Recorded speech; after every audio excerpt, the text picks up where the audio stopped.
In the pages of history, few names stand as tall as Sir Winston Churchill, a man whose firm leadership and determined spirit significantly influenced the outcome of not one but 2 world wars.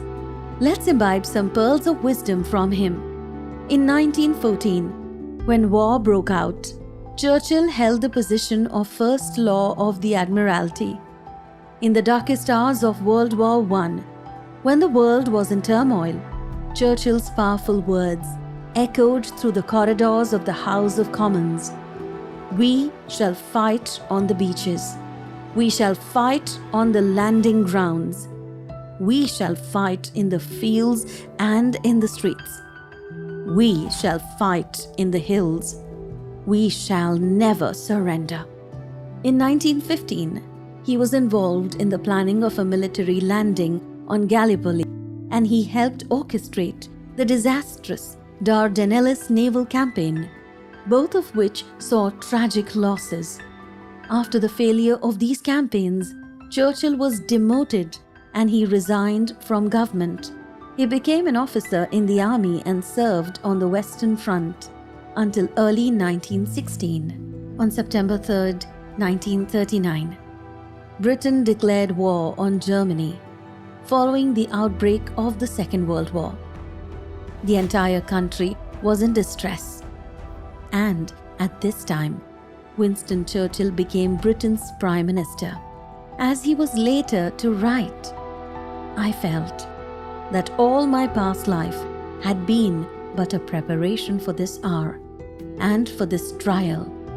The same morning, he achieved his dream. Germany invaded France, Belgium, the Netherlands, and Luxembourg. During this time, the British were greatly inspired by Churchill's speeches.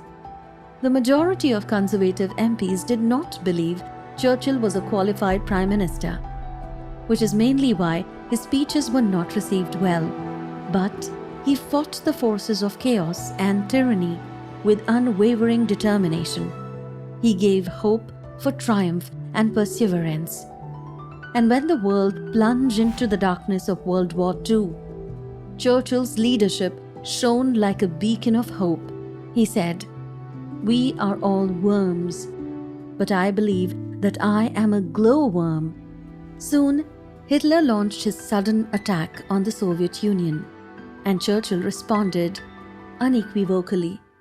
In a broadcast on June 22, 1941, he vowed to support the Russian people and stated that the Russian danger is our danger.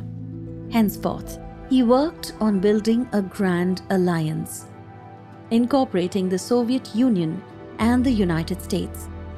But it took until May 1942 to negotiate a 20-year Anglo-Soviet pact of mutual assistance. During the darkest moments of World War II, Churchill's unshakable faith in the strength of endurance stood as a beacon of hope. His leadership was praised after that final victory, and his legacy remains a testament to his ability to keep going in the face of hardship. He once stated, "This is not the end. It is not even the beginning of the end, but it is perhaps the end of the beginning." He illuminated the path to victory in the face of seemingly insurmountable odds. For millions of people, his speeches served as a source of inspiration and strength rather than just words. As he once said, "Success is not final. Failure is not fatal. It is the courage to continue that counts."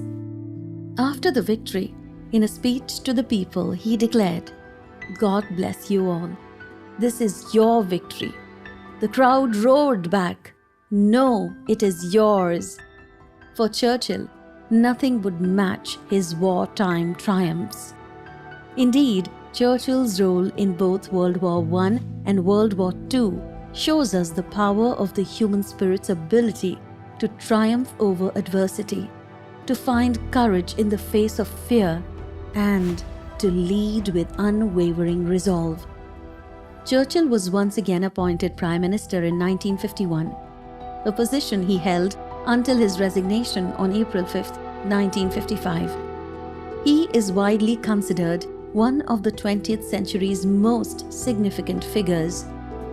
Churchill not only helped win the war, but he also played an important role in defending liberal democracy against the spread of fascism. As we reflect on his words and deeds, let us remember that even in our darkest hours, we too can find the strength to persevere, to never surrender, and to be the glowworm that lights the way to a better future. So Winston Churchill, a beacon of hope, a symbol of leadership, and a reminder that in the most challenging of times, we can rise to the occasion and shape the destiny of our world. If he did it, so can we.